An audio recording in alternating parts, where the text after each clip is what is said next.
Ačiū posėdžio pirmininkė, tai norėčiau aš finansų ministrės paklausti. Tai gerbiama ministrė, vakar valstybės valdymo savivaldybių komitetas vykdydamas parlamentinį kontrolę išklausė susisiekimo ministerijas pateiktą analizę apie kelių būklę, kelių situaciją tiek regioninis, tiek krašto, tiek vietinis, tiek tiltų, kuri iš tikrųjų yra įsami ir detali. Ir numatant kitų metų biudžete, iš tiesų tik tai pusė to tenkina, ką prašo susisiekimo ministerija.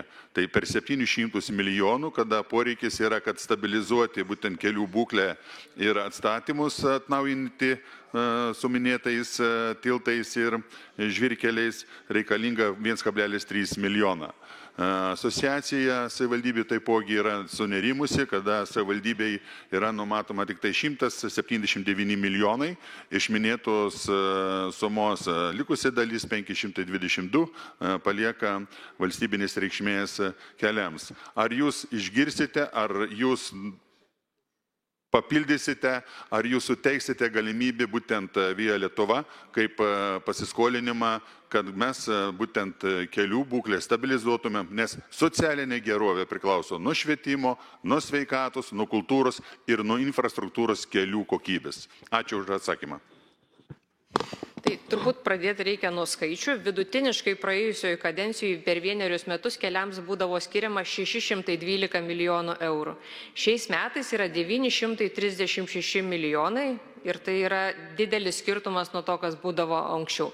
Vien iš solidarumo įnašo per 2 metus keliams buvo galima skirti beveik 300 milijonų eurų ir tai yra sprendimas, kurį pasiūlė mūsų vyriausybė.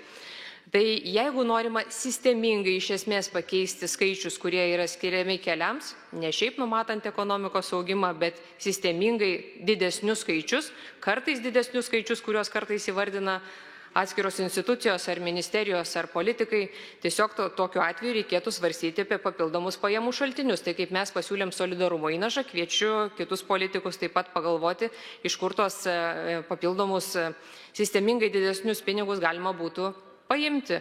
O nežinau, kokius jūs skaičius matėte komitete, nes biudžeto projektas dar nėra pristatytas, jisai bus pristatytas tada, kada numato įstatymas ir tos skaičius jūs pamatysite, kaip ir visi kiti Seimo nariai.